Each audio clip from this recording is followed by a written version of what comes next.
नमस्कार। कहानियों के कलरों में आप सबका बहुत स्वागत है। आज की कहानी का शीर्षक है सातवीं बेटी। कहानीकार हैं रीता शुक्ला।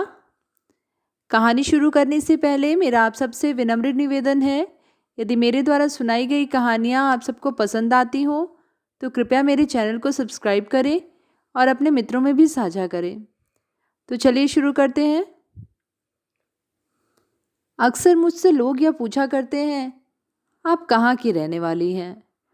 और मेरी ज़बान पर एक शब्द आता है, भोजपुर। फिर लोग थोड़ी आश्चर्यचकित मुद्रा से पूछते हैं, पर बोलचाल से तो भोजपुर की बिल्कुल नहीं लगती। मैं मुस्कुरा देती हूँ।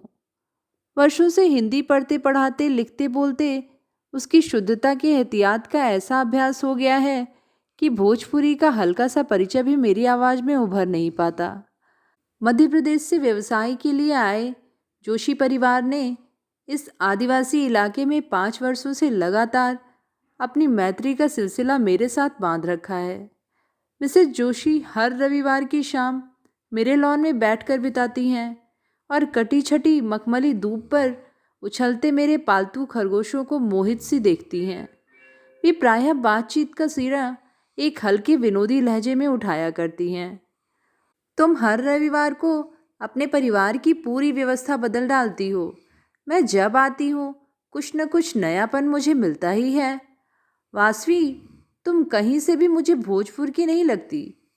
मैं हंसकर पूछ लिया करती हूँ, क्या भोजपुरियों के कुछ अलग निशान हुआ करते हैं? सिर पर सींग, पीछे पूंछ या कुछ और? वे उदाहरण दे देकर अपनी बात स्पष्ट करना चाहती हैं। बुरा मत मानना वासवी, इलाहाबाद से चलकर जब जमशेदपुर आने लगती हो तो बक्सर और उसके आसपास से ही बड़ी बड़ी तेल पिलाई लाठियों में लपेटी गठरियाँ लिए देहातियों का झुंड भोजपुर की लठमार गालियों के बौछार के साथ जहाँ तहाँ दिखाई पड़ने लगता है। सीधे पल्ले के लंबे घूंघट का छोर उठाकर आंखें मटकाती औरतों का रेला और उनके साथ मूछ पर ताव देते बीड़ी का कश लेते देहाती लड़कों का अनुशासनहीन जमाओ। आरा जिला घर बा कवन बात के डर बा वाला उनका उज्जड पोष देख देख कर सिर में दर्द हो जाता है। कान के पास बैठकर विरह के राग में बेसुरी फिल्मी गीत गाएंगे, चेन खींचकर जहाँ मन हो वहाँ उतर जाएंगे। खैर, उनकी बात तो छोड़ो, पढ़े लिखे हजारों रुपए कमाने वाले अफसरों के घर का भी वही हाल है। जाकर देखो मिस्टर दुबे के यहाँ 1,500 रुपये महीने में कमाते हैं, लेकिन सामने बरामदे में एक रंग उड़ी टूटी खाट बराबर खड़ी मिल जाएगी। भीतर सोफे पर बच्चों के जांघिए से लेकर बीवी का मैला ब्लाउज, चीकट गमछे, पसीने की बदबू से भी भरी बनियान तक पसरी दिखाई पड़ेगी। ड्राइंग रूम के कोने में गेहूं की बोरी रखी रहेगी।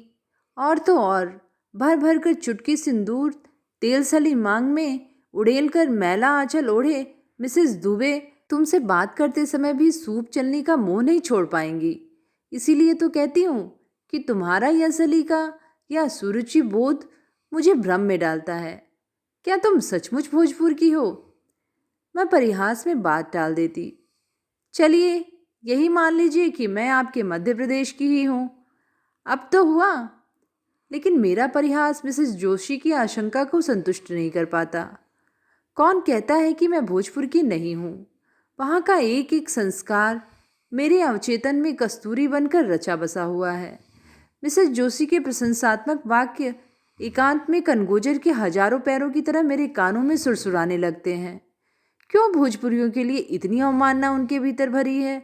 क्या ट्रेन के सफ़र में देखे गए मुट्ठी भर भोजपुरियों के आधार पर ही उनके जीवन की तमाम गहराइयों में उतरा जा सकता है? भोजपुर की गंवई मिट्टी में अनेक सड़ी गली मान्यताओं के कीचड़ पानी की दुर्गंध के बावजूद पीड़ा में सिहरते पीत कमल से जो जीवन पलते रहते हैं, उनके लिए मोह इस सुदूर अरण्य नगरी में आकर बस जाने पर भी मेरी सारी शिराओं में पिघलता रहता है।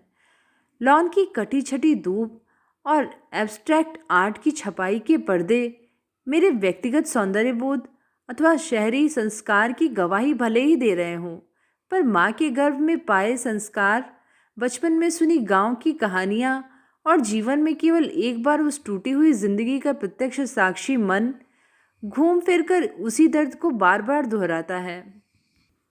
कल मिसेस जोशी पड़ोस के एक समाचार को चुटकुला बनाकर सुना गई। जानती हो वासवी, मिस्टर दुबे के यहाँ 7वीं लड़की पैदा हुई है। जोशी जी हालचाल पूछने गए थे तो बेचारे दुबे कुनाई वाले चूल्हे पर उबलते हल्दी गुड़ में उल्टी कलछुल चला रहे थे। सच वासवी, पढ़ लिख कर भी जितना पुरातनपंथी मैंने मिस्टर दुबे को देखा है उतना और किसी को नहीं।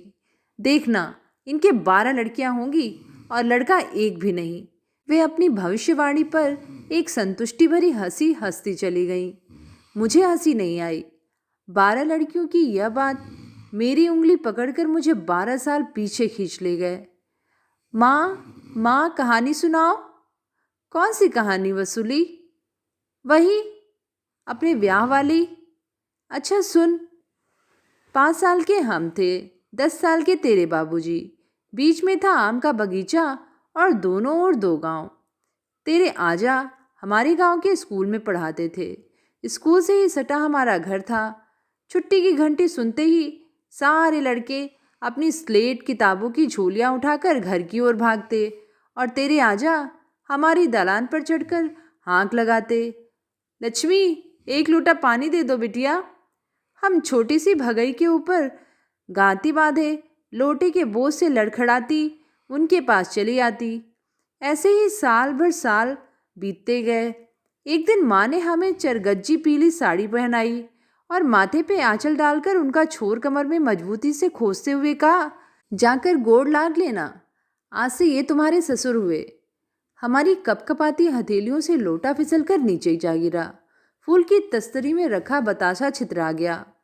तेरे आजा हो करके हंस जो पड़े थे। फिर क्या हुआ? फिर 2 साल और कटे और हम 12 साल के हुए। तब एक दिन माँ ने लोटे में हाथ डालकर बिलखना शुरू किया। उधर से लगन आया था। फिर पंडित ने मंडवा का, हल्दी का, मटकोड़ का दिन विचारा और हम नाउन की अखबार में बंधे। बैलगाड़ी की ओहार में सिसकते आम का बगीचा पार करके ससुराल चले आए। फिर कुछ नहीं। एक लंबी सांस और थोड़ी देर का मौन। मेरी छोटी छोटी हथेलियों से खिंचता माँ का पारदार आंचल और कहानी का अगला सुर। तेरे आजा थे 3 भाई, बहुत बड़ा परिवार। 5 सेर आटे का रोटी बनता, बनिहारों के लिए कलेवा अलग। 10 सेर का भात सेजता, दिन भर लकड़ी का धुआं, भात का तसला, आटे की परत और 4 पहर रात गए तक सास, चचिया सास और देवर नंदू के जोड़ में कोलू पेरे तेल की मालिश।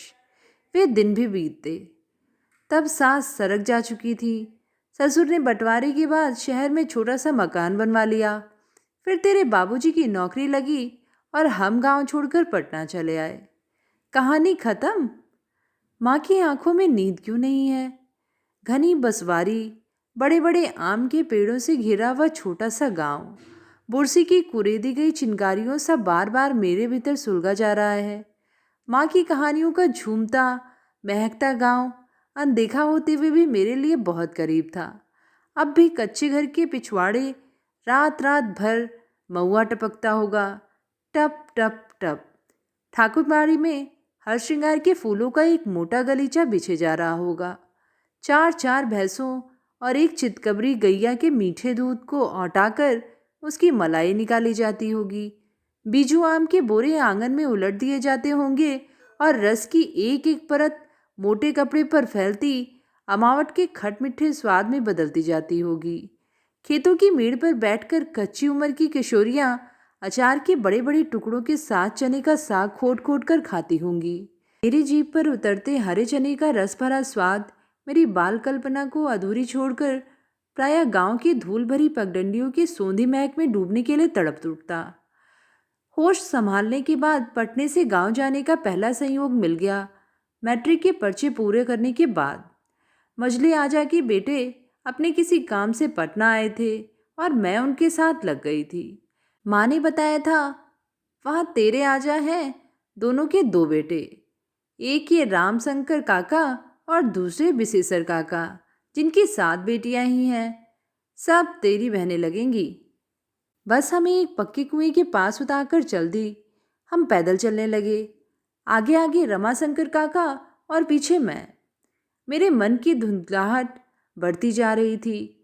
इतनी घबराहट तो इम्तिहान का पहला पर्चा पाकर भी नहीं हुई थी। रमाशंकर काका गांव का नक्शा समझाते जा रहे थे। 4 टोल है, तीनों पांचों आठों ब्राह्मणों का और राजपूतों के, और चौथा चमर टोला। लेकिन रहते उसमें गोंड, गोप, कोयरी, कुर्मी सब हैं। वो देख, सामने जो बगीचा दिखाई पड़ रहा है उसी में गांव का स्कूल है। जोगिंदर, रविंदर, सुरेंदर तीनों उसी में पढ़ते हैं। मैंने पूछा, और काका लड़कियां? गांव की लड़कियां पढ़ेंगी? तू एकदम जाहिल है वसूली। उन्हें तो धान कूटना, गेहूं पीसना, रोटी पकाना यही सब सीखना है बस। तेरी तरह मैट्रिक पास करके वे करेंगी भी क्या? गांव में जन्मी गांव में ही ब्याही जाएंगी, और क्या। वैसे भी विशेषर भाई को लड़कियों को पढ़ाना एकदम नहीं सुहाता। फिर 2-4 हो तो एक बात भी है, यहाँ तो साथ साथ है।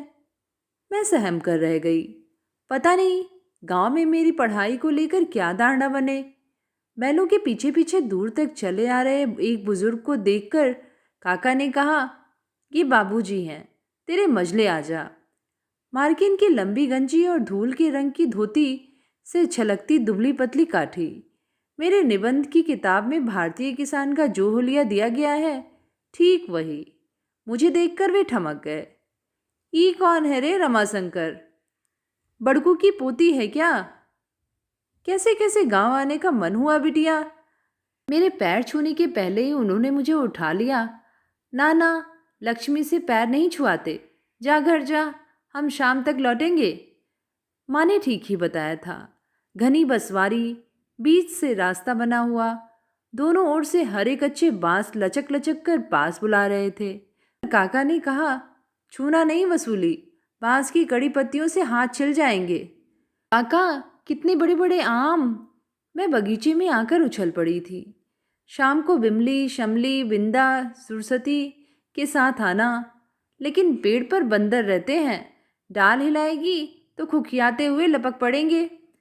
मैं समझ गई थी, काका चिढ़ा रहे हैं। आधी खपरेल आधी ढलाई की छत वाले एक पुराने से मकान की सीढ़ियां चढ़ते हुए काका ने कहा, देख वसूली, यह पक्का हिस्सा बड़का बाबूजी का तेरे आजा ने बनवाया था। इधर गाय बैलों का बथान, बगल में यह कुआं, इतना चौड़ा और गहरा कि हाथ ही डूब जाए तो था नहीं मिले। गांव भर में पहली बार हमारे ही घर में कुआं खुदा था। तब हम बहुत छोटे छोटे थे। तेरी माँ का तुरंत ब्याह हुआ था। बड़का बाबूजी के बाद से घर की मरम्मत तक नहीं हुई, सब टूटने फूटने लगा है। झड़ते चूने, नोनी लगी दीवारों वाले दालान को पार कर मैं कच्चे आंगन में उतरी। एक टूटी सी खाट पर छुटका आजा पड़े हुए थे, खुले बदन में हड्डियां ही हड्डियां। सांस की धोखनी सी छाल से छाती भाती बनी फूल रही थी, पिचक रही थी। बिछावन में तेल और पेशाब की मिलीजुली गंध। मेरा मन मितला उठा। वे बिल्कुल चल फिर नहीं सकते थे। दोनों पैरों पर लकवे का असर था 2 सालों से। मुझे देखते ही मटमैले आंचल को समेटती रमाशंकर काकी, चिथड़ों में लिपटी जापानी गुड़िया सी 4 छोटी छोटी लड़कियां और मजली छोटी आजी मेरे नज़दीक आकर खड़ी हो गई। मजली आजी नाटी, सांवली पर हंसमुख औरत थी। मेरा हाथ पकड़कर अपनी ओर खींचती हुई वे काकी से बोली, टुकुर टुकुर मुंह निहारती है भला, यह नहीं होता कि दौड़कर पानी लाए। तेरी माई कैसी है बचवा? आहा, वही तो मेरी असली कनिया थी। रात रात भर घोड़ दबाती, कभी एक दिन भी लुगा खुद धोने नहीं दिया। मैंने माँ की दी हुई चीज़ें निकालकर आजी के हवाले की। सबके लिए जोड़कर साड़ियाँ, कपड़े और मिठाई। मजली आजी ने सब कुछ समेटकर एक किनारे धर दिया और मेरे लिए सोन पापड़ी लाने अंदर चली गई। इस बीच गुड़िया सी फटे जांघे के ऊपर उभरा गोरा गुलथुल